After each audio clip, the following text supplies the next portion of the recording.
Primeiro, a igreja não vai ressuscitar aqui.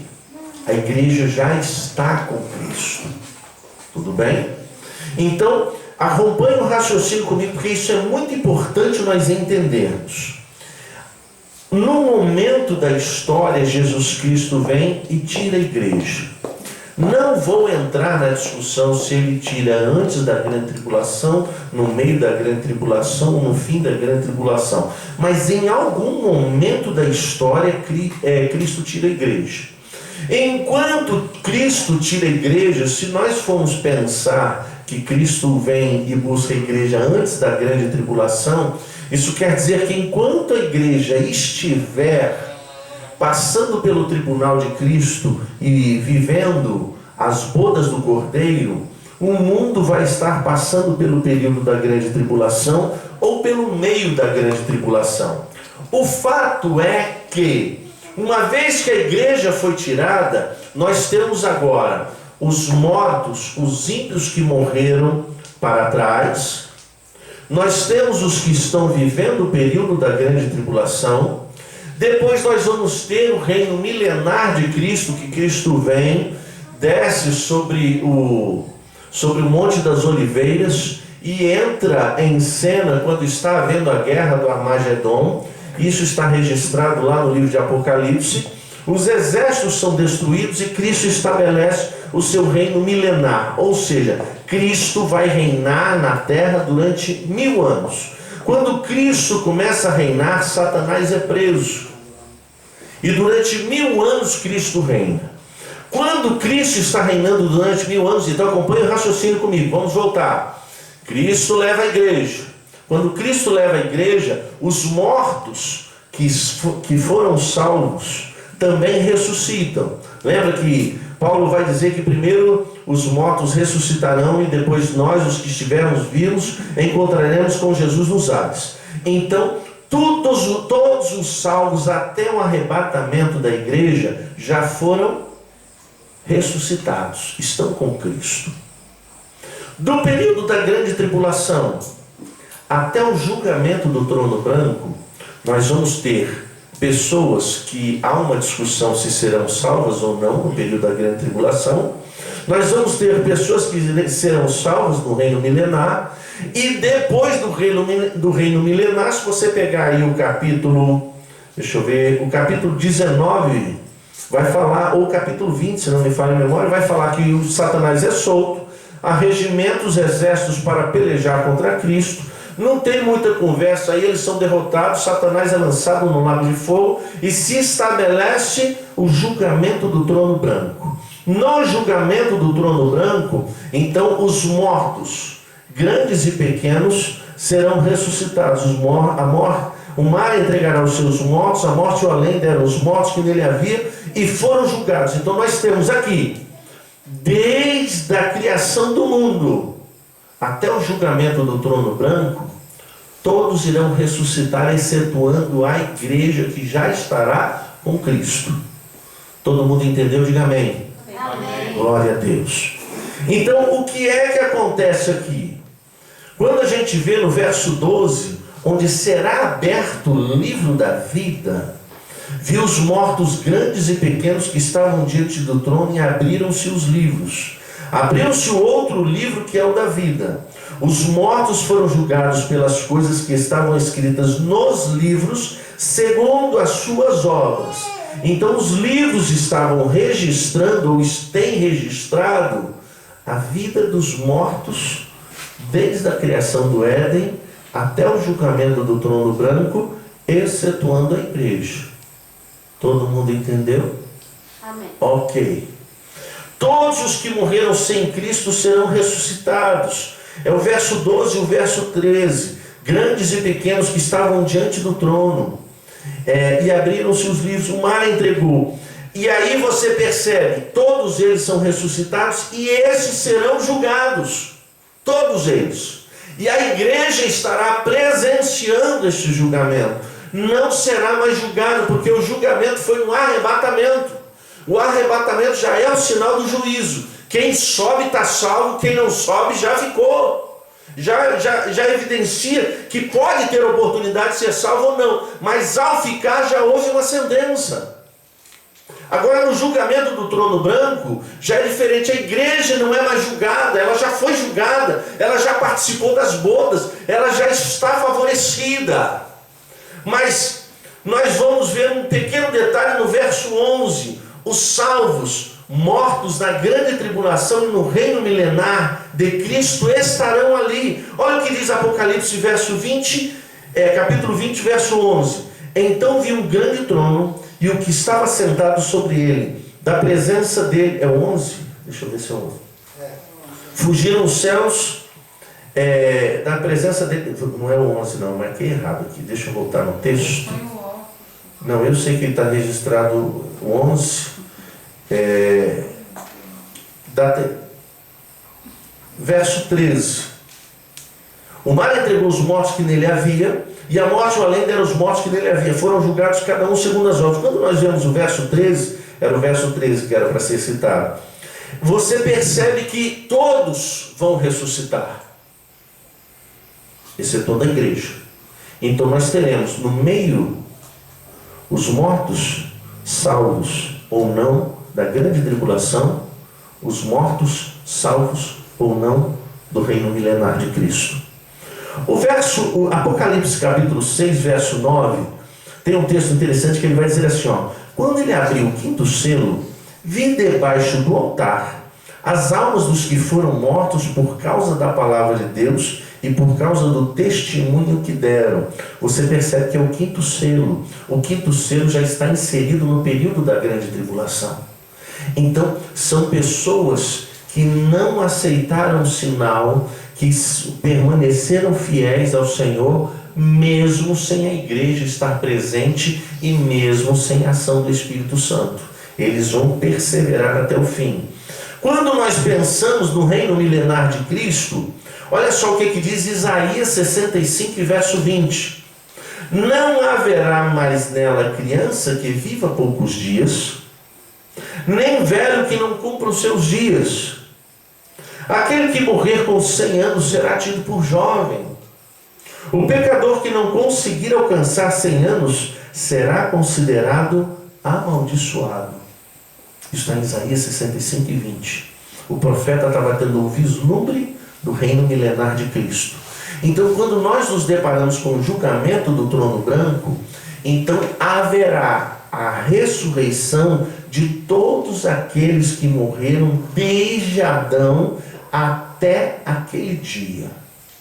A igreja não ressuscitará porque já estará com Cristo, mas aqueles que morreram na grande tribulação, salvos ou não, no reino milenar de Cristo, salvos ou não, você vai dizer assim, mas no reino milenar vai ter gente que não vai ser salvo? Vai!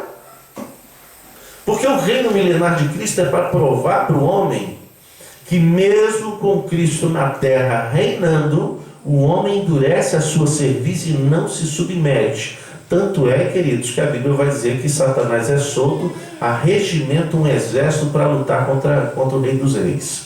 Que exército é esse? Pessoas que não se curvaram.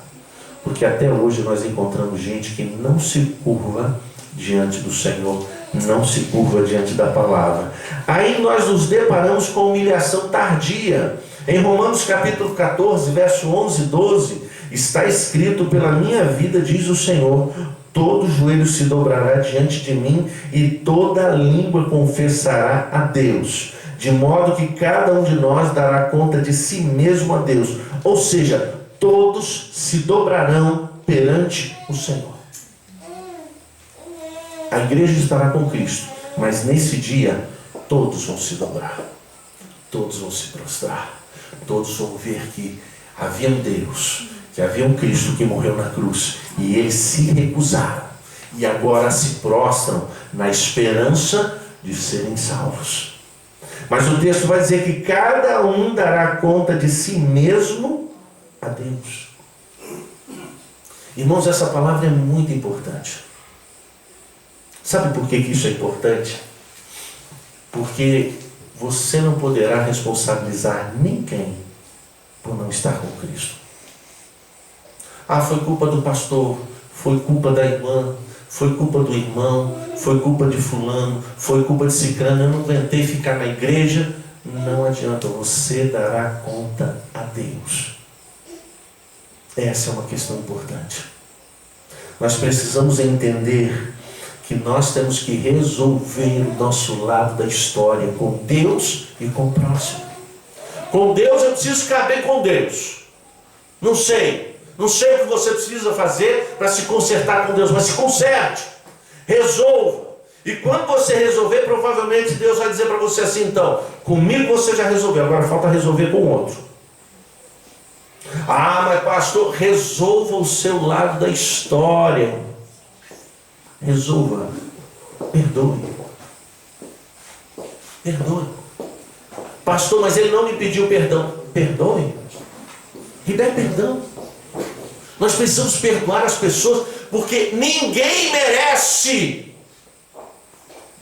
ter gente inquietando, tirando a tua paz, sendo que a pessoa não se importa com você. Perdoe. Joga para trás. É muito importante que nós entendamos, porque cada um... Você já pensou? Porque nesse dia vai ser aquele crente que não subiu no arrebatamento e de repente vai partir para a eternidade sem Deus. Vai ressuscitar aqui e vai se deparar. Olha, por causa de fulano é que eu não estou aqui, porque fulano fez isso, fez aquilo outro. E Deus vai dizer para você assim: mas eu tratei com ele. Ele buscou a minha face. A minha graça o alcançou. Ele foi lavado e remido. Ele está salvo. Meu negócio agora é com você. É com você. Cada um dará conta do seu a Deus, querido. Não adianta, ninguém é responsável por você se afastar do Senhor, é você mesmo. E não adianta botar a culpa no diabo, porque é você. É você que diz não, é você que se afasta, é você que desobedece, é você que peca, é você. E Deus vai requerer de você. Outra questão que vai aparecer são os religiosos.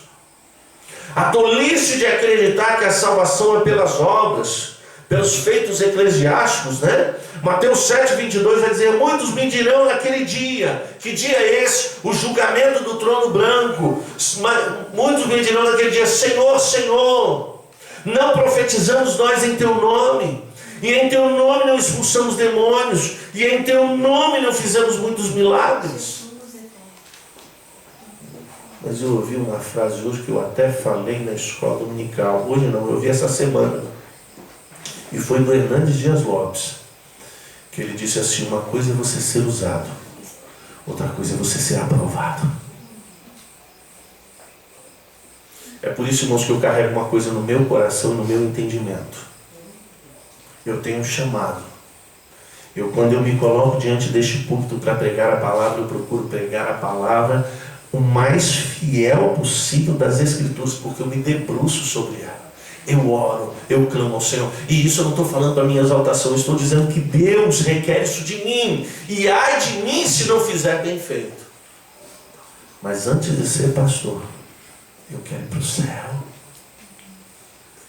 Eu quero ir para o céu. Nós precisamos entender que a nossa meta, o nosso objetivo é Cristo, para nós irmos para o céu. Não importa o que você faça, não importa o quanto você contribua, não importa o quanto você toque, não importa o quanto você cante, você precisa ir para o céu. O problema de conhecer a obra de Deus, mas não ser conhecido dele. Mateus capítulo 7, verso 23, então lhes direi abertamente: nunca vos conheci. Mas você conhece Deus, mas Deus não te conhece. E o conhecimento aqui não é o conhecimento de saber, porque Deus já sabia de você antes de você existir. É o conhecimento relacional, de intimidade, de convivência, de diálogo, de coração, que muita gente não tem. E esse tem sido o problema da igreja de hoje. Nós somos eficientes, e o que é pior, até essa eficiência nós estamos perdendo. Nós somos eficientes em estar na igreja, mas não somos eficientes em construir um relacionamento com Deus. E nós não temos tempo, não é verdade? Não é verdade. O que acontece é que com a sua vida, da maneira que você vive, você diz onde é que está o teu coração. Você diz onde é que são as suas prioridades. Então, quando você não passa tempo orando, quando você não passa tempo lendo a Bíblia, quando você não dedica tempo para estar na casa do Senhor, o que você está dizendo é que tem coisas melhores para você fazer e que a sua prioridade são outras coisas. O discurso, pastor, não é verdade. O que prova, queridos, o que é a verdade não é o que você diz, é o que você faz.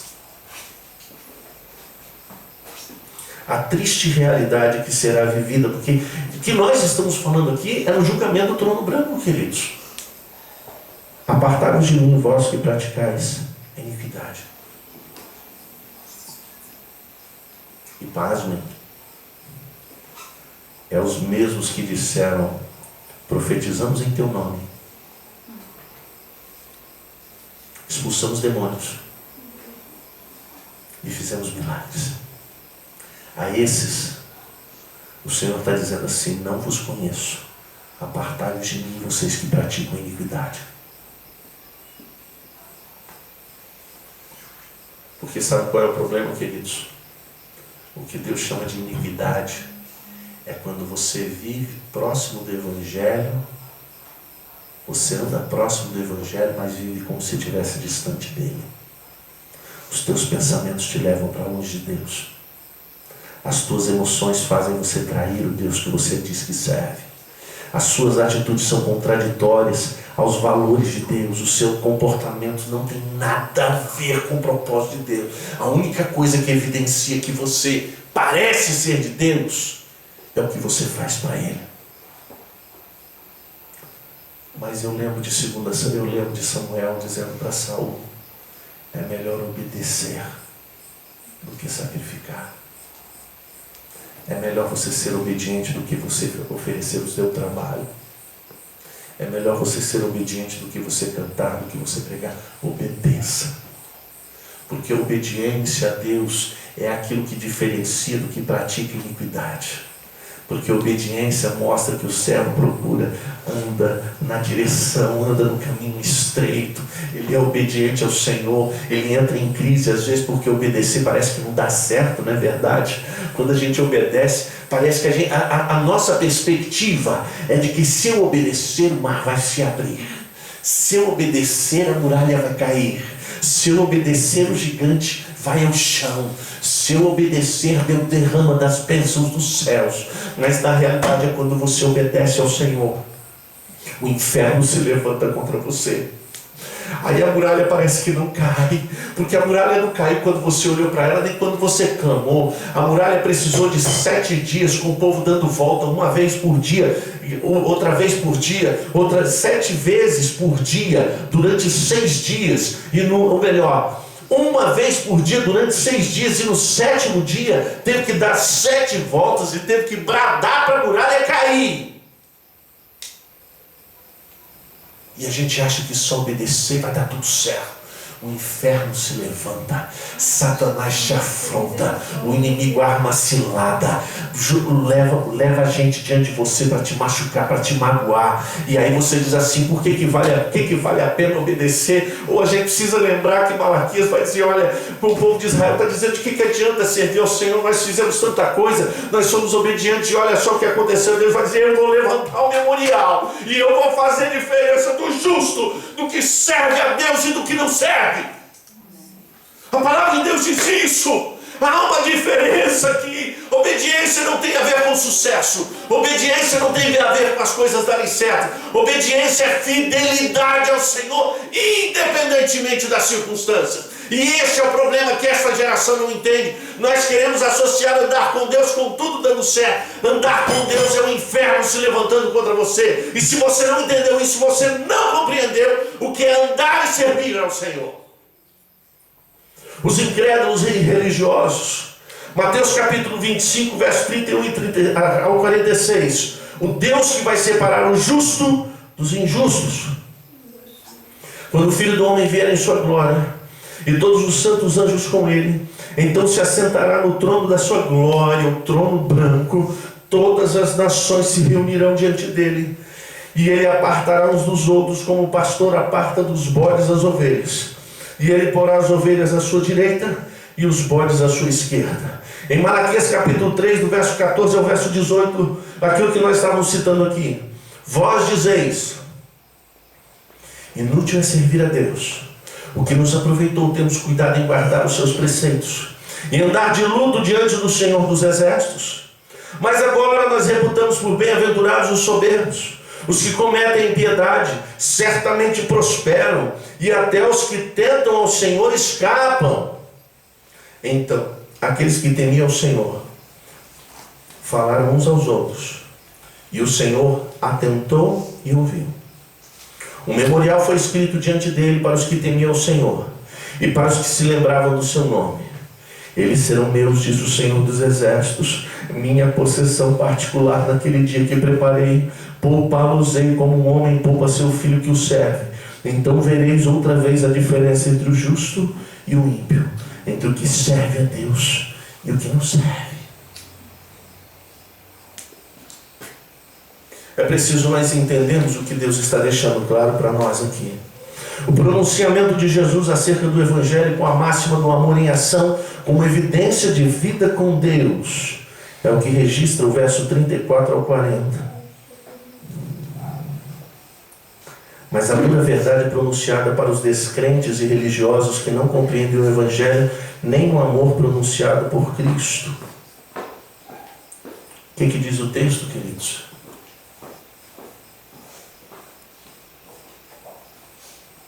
Olha só. Vinde, benditos de meu Pai, possuí por herança o reino que vos está preparado desde a fundação do mundo. Porque eu tive fome e me deste de comer. Tive sede e me deste de beber.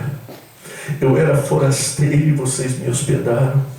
Eu estava nu e vocês me vestiram. Eu estava enfermo e me visitastes. Preso e fostes ver-me.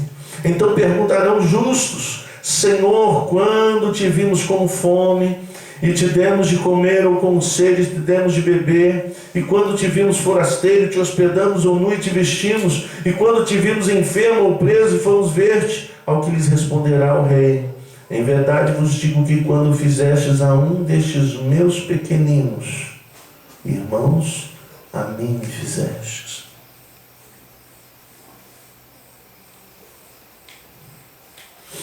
Uma das coisas que eu aprendi, irmãos, é que se você quer ver Cristo, é só você olhar para o irmão que está aí do teu lado. Ele está aí. É por isso que nós devemos nos ajudar uns aos outros. Porque quando você está ajudando o irmão, você está fazendo como que para o Senhor. Lembra que Paulo diz isso? Façais tudo como que para o Senhor. Quando você é um bom funcionário, você está fazendo, não é para o patrão, é para o Senhor. Quando você é um bom marido, você não está fazendo para a tua esposa, é para o Senhor. Quando você é uma boa esposa, você não está fazendo para o teu esposo, você está fazendo para o Senhor. Quando você é um bom filho, você não está fazendo para os pais, você está fazendo como que para o Senhor. Nós precisamos entender essa perspectiva, porque com relação à dura verdade, Jesus vai dizer exatamente o oposto aos outros. Mas dirá: se estiverem à sua esquerda, apartados de mim, malditos, para o fogo eterno, preparado para o diabo e seus anjos. Porque eu tive fome e vocês não me deram de comer. Eu tive sede e vocês não me deram de beber. Mas quando foi? Quando vocês não fizeram a um dos meus pequeninos, era a mim. E aí nós nos deparamos com 3 problemas para o encontro com Deus. E isso diz respeito para a igreja e diz respeito para o trono branco. São 3 problemas. O primeiro problema está registrado em Ezequiel capítulo 33. O problema do atalaia. Porque sabe, queridos, nós pensamos assim, isso vem um entendimento para nós, que se eu estou debaixo da graça, eu vou para o céu e acabou. Mas o problema do atalaia chama a atenção que Deus tem 3 problemas na Bíblia que faz a gente pensar. O problema do atalaia é que no verso 2 e 3 do capítulo 33, o Senhor fala assim sobre aquele que avisa sobre o ataque. O que era o atalaia? Era o que ficava lá na torre. E ele ficava observando se estava vindo alguém. Então, quando ele via alguém, a obrigação do atalaia era avisar: olha, está vindo um exército aqui, vamos nos preparar. Quando o atalaia avisa, o povo pode responder ou não, acreditar ou não. Mas tem o que não avisa, é o verso 6. Mas se o atalaia vir que vem a espada, e não tocar a trombeta para avisar o povo, e se a espada vier e levar, olha isso, irmãos, isso é sério, e levar uma vida dentre eles, esse tal foi levado na sua iniquidade, mas o seu sangue requererei do atalaia. No primeiro, o povo pode acreditar ou não. No segundo, o povo não tem opção de se preparar, porque o atalaia não avisou. E quando a palavra de Deus diz assim: mas o seu sangue requererei da sua mão, pastor, o que isso quer dizer? De verdade, eu não sei, mas eu não quero descobrir. Porque se Deus vai requerer de você, você já imaginou Deus requerendo alguma coisa de você? Que coisa confortável. E aí? Cadê? Este é o primeiro problema. O segundo problema, e esse é o mais difícil da gente lidar com ele, é o problema do perdão. Mateus capítulo 18, versos 24 ao 35. A dívida que você tem para com Deus é incomparável. O verso 24 vai dizer assim: e começando a fazê-lo, trouxeram-lhe um que devia 10.000 talentos. Irmãos, isso é coisa, muita coisa. Não tendo ele com o que pagar, o seu senhor mandou que ele, sua mulher e seus filhos fossem vendidos com tudo que tinha, para que a dívida fosse paga. O valor, 10.000 talentos do pecado. O clamor então aparece no verso 26, quando ele vai dizer o seguinte: prostrando-se o reverencial, dizendo: Senhor, sê generoso para comigo e tudo te pagarei.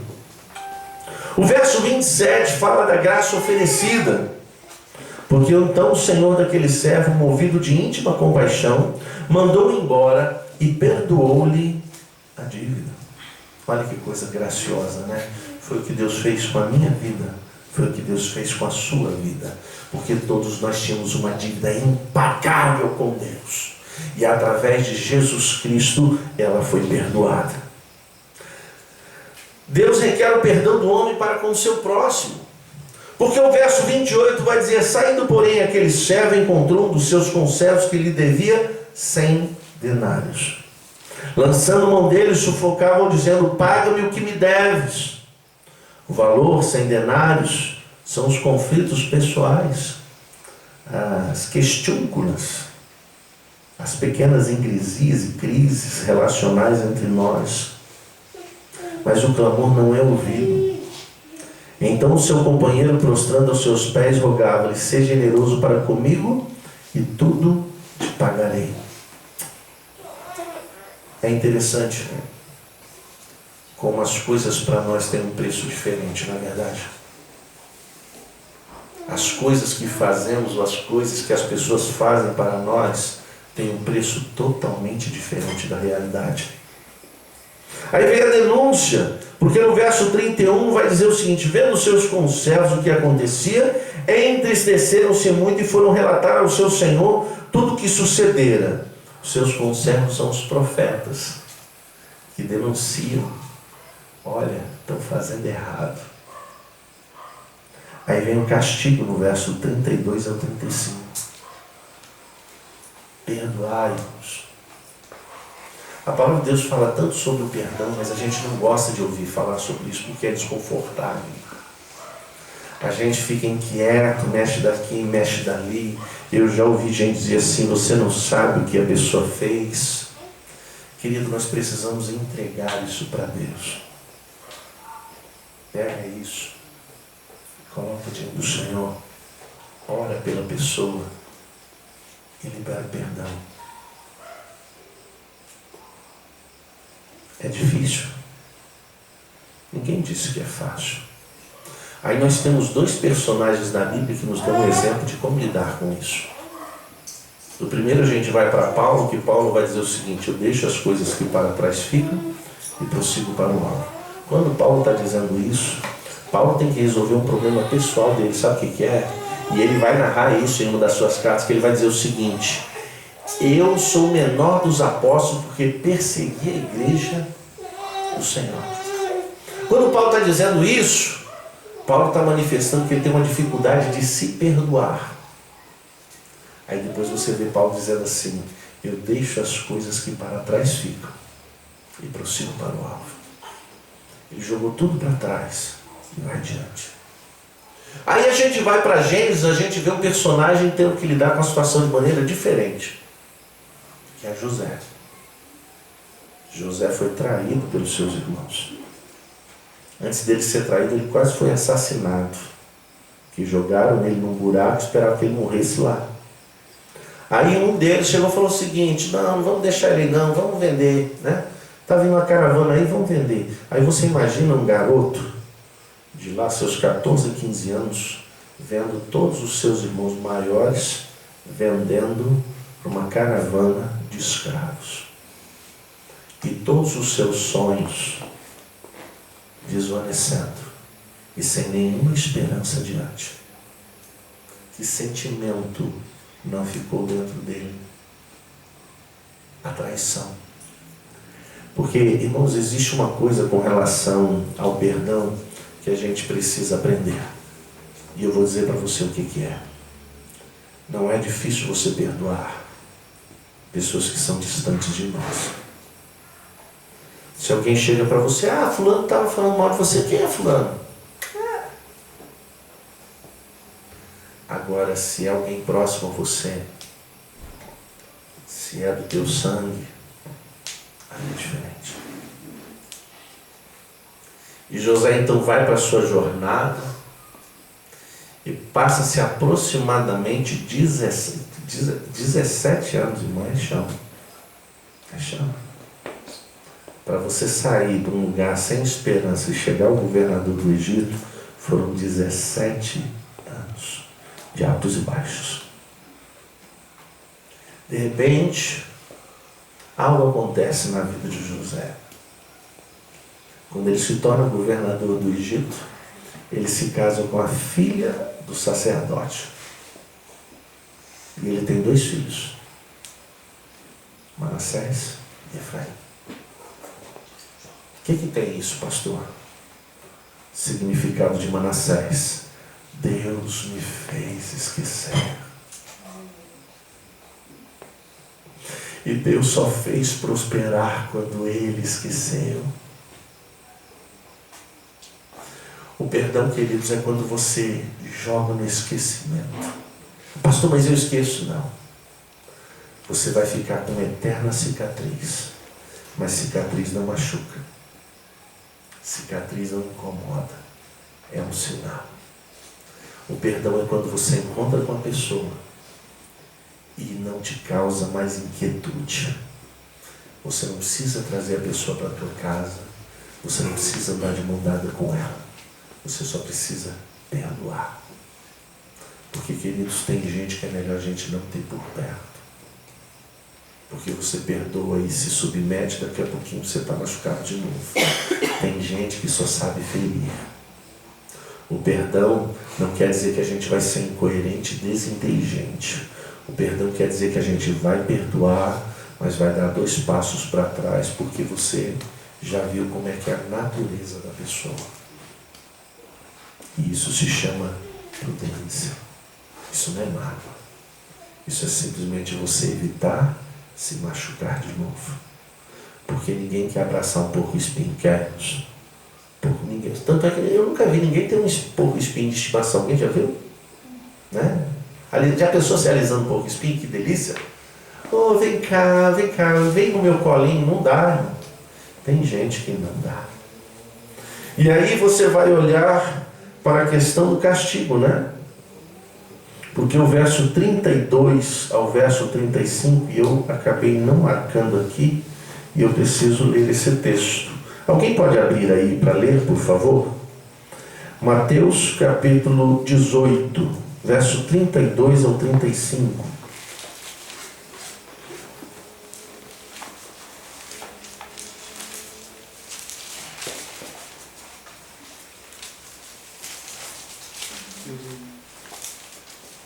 Então o Senhor chamou o servo e disse: servo mau, cancelei toda a sua dívida, porque você me implorou. Você não devia ter tido misericórdia ao seu conservo, como eu tive de você? Irado, seu senhor entregou aos torturadores, até que pagasse tudo o que devia. Assim também lhes fará meu Pai Celestial, se cada um de vocês não perdoar de coração a seu irmão. Você está entendendo que o texto está deixando claro aqui que o problema do perdão pode ser um problema de salvação? Porque se o Senhor está perdoando você, você está retendo alguma coisa de alguém. Nós não podemos reter nada de ninguém, amados. Se você tem que perdoar, perdoe. Se você precisa pedir perdão para alguém, peça. Mas pastor, se eu for pedir perdão, e se a pessoa não aceitar? O problema dela. O problema é você... Essa é uma frase que eu quero que você nunca esqueça. Resolva o seu lado da história. Sabe por quê, irmãos? Porque eu não consigo conceber gente na igreja sem falar com o outro. Gente na igreja de mal, dá o dedinho, né? Sei lá, o dedão, nunca lembro como é que é isso aí, né? É o dedinho? O dedinho é para reconciliar. Ah não, o de mal é com as duas mãos, né? Tem gente que sabe, coisa feia. Né? Aí o crente chega e diz assim, aí eu não falo com fulano porque é isso, porque aquilo não vai para o céu. Você não fala com alguém, não vai para o céu. Se você não resolver o problema com alguém, você não vai para o céu, porque alguém vai, você não. Porque você já imaginou, lá vai ter uma sessão dos simpáticos e dos antipáticos, né? Dos bonitos e dos feios. Daqueles que estão de mal, esperando um tempo para se reconciliar no céu. É um lugar especial, porque só vai entrar aqueles que são lavados e remidos pelo sangue de Cristo, que tem uma mente renovada, um coração transformado, que frutifica. E o que frutifica é que tem amor, gozo, paz, longanimidade, benignidade, mansidão, fidelidade, domínio próprio e paz. Se você não tem o fruto, você não tem vida. Se você não tem vida, não vai para o céu. Nós esquecemos de olhar para as Escrituras e perceber que uma coisa puxa a outra, uma coisa está amarrada a outra, e nós queremos cortar e costurar o texto, as Escrituras, de maneira conveniente para que eu vá para o céu. Não se engane. E o último problema é o problema do pecado. O salário do pecado é a morte, mas o dom gratuito de Deus é a vida eterna em Cristo Jesus nosso Senhor. Romanos capítulo 6, verso 23. As consequências de uma vida de pecado é a morte física. Do suor do teu rosto comerás o teu pão, até que tornes a terra, porque dela fostes tomado, pois és pó e ao pó tornarás. A consequência do pecado começou ali em Gênesis 3:19. É espiritual, porque em Apocalipse 14, 20, versos 14 e 15. Então a morte e o inferno foram lançados no lago de fogo. Esta é a segunda morte. E todo aquele que não foi achado escrito no livro da vida foi lançado no lago de fogo. Por que está falando do livro da vida em Apocalipse capítulo 20, queridos? Se a igreja já tinha sido arrebatada, quem é que não foi achado no livro da vida que vai passar pelo trono branco? Os mortos salvos na grande tribulação e os mortos salvos no milênio. Mas para você subir no arrebatamento, o teu nome tem que estar escrito no livro da vida. É importante você pensar. Só quero fazer você pensar. O livro da vida é um livro escrito. Tudo bem? É Deus que escreveu? Amém? Ou não amém? Amém. Quem foi que escreveu? Os anjos que escrevem. Hã? Os anjos que escrevem. Foi o Senhor que escreveu. Está ali. Você já imaginou? Só para você pensar e sorrir comigo. Já imaginou Deus com uma borrachinha lá? Não está mais. Voltou. Não está mais, saiu. Agora voltou de novo. Tem alguma coisa errada com nossos conceitos, não temos? Tem alguma coisa errada com nossos conceitos. Porque eu não consigo imaginar um Deus que escreve e apaga. Se está escrito, está lá. Não tem como remover, não tem como tirar. Ou está ou não está. Tudo bem? A oportunidade ofertada por Deus ao homem, a graça. É o dom gratuito. Efésios capítulo 2, verso 8 e 9. Pois é pela graça que sois salvos, por meio da fé, isso não vem de vós, é dom de Deus, dom das obras, para que ninguém se glorie. A oferta de salvação já é graciosa, para que a gente seja tirado do charco de lodo para viver em novidade de vida. Essa é a oportunidade. A vida eterna. Mateus capítulo 25, verso 34. Então dirá o rei aos que estiverem à sua direita: vinde, benditos de meu Pai, possui por herança o reino que vos está preparado desde a fundação do mundo. Eu não sei você, eu quero ir para lá. Se existe uma coisa que eu sei, se você perguntar quantos querem ir para lá, todo mundo levanta. Quantos querem ir? Mas quantos têm sido obedientes para estar lá? Quantos têm construído um relacionamento com Deus para estar lá? Quantos têm se permitido ser transformados e quebrantados para estar lá? Quantos têm aberto mão do lugar que ocupa, da posição que ocupa, do direito que tem, para se permitir ser trabalhado por Deus, para oferecer o perdão quando necessário, para proclamar o Evangelho quando necessário? Quantos? Porque, queridos, estes problemas que nós mencionamos aqui podem tirar você da tua ida para o céu.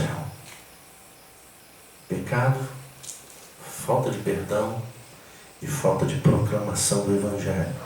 Porque quando você não anuncia que o inimigo está vindo, que vai haver um ataque e aquelas pessoas morrem, é de você que Deus vai requerer. Será que você já parou para pensar que você está onde está porque Deus quer que você esteja e há uma estratégia para isso? Você acha que você está trabalhando no lugar que você está porque Deus abriu a porta e colocou você ali? Deus tem projetos para você aonde você está. Eu estou dizendo para você isso hoje, mas eu quero que você entenda uma coisa. Por onde você passou e você não cumpriu o seu papel, você já está em falta. Pense nisso. Porque Jesus está voltando. O que é que nós aprendemos aqui? Encontrar-se com Deus só é motivo de temor para aqueles que ou estão distantes dele ou displicentes em sua relação com ele. Só tem que temer quem está errado. Quem está aos pés do Senhor, lavado e remido pelo sangue de Jesus, sendo vitorioso no mundo caído, sendo fiel ao Senhor, esse não tem por que temer nem a volta de Jesus, nem o tribunal de Cristo, e muito menos o trono branco. Que o tempo de se humilhar diante do Senhor se chama hoje, não é amanhã. É agora. É o momento de você se prostrar diante do Senhor. Que ser usado por Deus tem a ver com o reino, mas ser aprovado por Ele tem a ver com a salvação. Não adianta você ganhar o mundo inteiro e perder a sua vida. Que há 3 problemas para nos preocuparmos: a proclamação da palavra, o requerer o sangue, segundo as Escrituras, deve nos preocupar. O problema do perdão. Não perdoar alguém impede não só a sua oferta a Deus, como pode impedir de entrar no céu. Vamos lembrar que Jesus vai dizer o seguinte: se você tem alguma coisa contra o teu irmão, vai lá, pede, deixa a tua oferta aqui, vai lá, pede perdão, se reconcilia e depois oferece a tua oferta. Não adianta prestarmos culto ao Senhor se tem ressentimento no nosso coração. E terceiro, o problema do pecado. Se não for confessado e perdoado e tratado, o encontro com Deus será para juízo. Não se engane. Se você não confessa, se você não se arrepende, isso está de pé diante de Deus para a tua condenação. Não brinque, Deus é santo. Deus é santo. Ele odeia o pecado e o pecador. Vocês viram que eu mandei uma mensagem com um camarada explicando, foi claro e cristalino isso. Deus odeia o pecado e odeia o pecador. E faz sentido, porque o pecador vai ser lançado no inferno. Eu quero convidar vocês a se colocar de pé.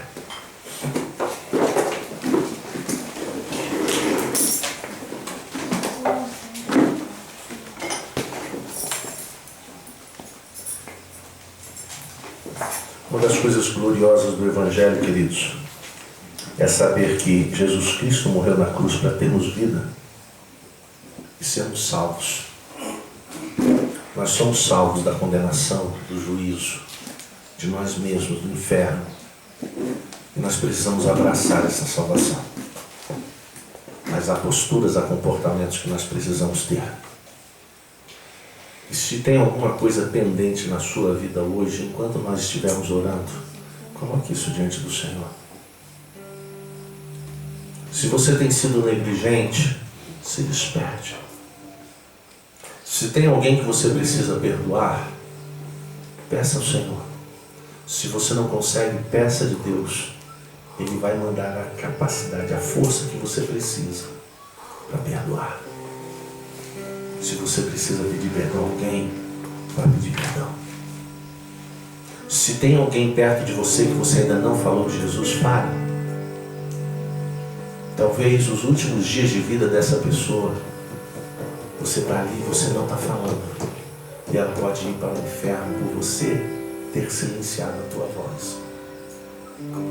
Nós devemos proclamar o Evangelho, queridos. Perca um amigo, mas ganhe uma vida para o reino. Lance semente. Talvez você não vá colher. De verdade. Pelos anos de vida que eu tenho, por tanta gente que eu já falei de Jesus, eu sei que eu vou me surpreender no céu com gente que ainda vai me abraçar lá. Que eu vou estar lá. Vai me abraçar e vai dizer assim, obrigado, cara. Foi você que me alertou. Eu quero dizer para você que não é uma coisa mais gloriosa do que você falar de Jesus e você, de repente, você vê aquela pessoa sendo batizada nas águas. É uma sensação de quase assim, fui eu ajudei, olha, eu estava lá, é lindo. Eu tive o privilégio de vivenciar isso algumas vezes. Não tem preço. Tirar alguém do inferno e levar para o céu não tem preço. Valorize isso. Valorize isso. Feche seus olhos. Vamos orar. Pai, a tua palavra, Senhor, ela nunca volta vazia. Ela é poderosa, ela é eficaz. Senhor, vem com teu Espírito nos ajudar a resolver os nossos impasses, Pai, com o pecado. A tua palavra diz que quem confessa e deixa alcança misericórdia. Lava, Senhor, os teus filhos com teu precioso sangue. Deus, desperta-nos para proclamar a tua palavra com ousadia, com coragem. Senhor, que às vezes sejamos maltratados, que às vezes as pessoas nos tratem mal, mas que a tua palavra seja levada adiante. Porque o Senhor veio a este mundo e foi ofendido, foi maltratado, mas ainda assim proclamou: é chegado a vós o reino dos céus. Pai, se houver alguém aqui com dificuldade de perdoar, toma essa vida nas tuas mãos. Capacita, Senhor, a lançar para trás e olhar para Ti. Em nome de Jesus, Senhor, que este culto possa realmente promover transformação nos teus filhos. Para que nós tenhamos a segurança, a esperança, o anseio de te encontrar o mais breve possível. Vem, Jesus, vem buscar-nos. Que não haja receio da tua volta, do encontro contigo, mas uma quietude, uma tranquilidade, uma alegria, uma esperança de novos céus, nova terra, de uma vida de paz na tua presença. Em nome de Jesus, Pai, eu te peço. Amém. Amém. Nós nos despedimos agora de você no Face. Foi um prazer tê-los conosco.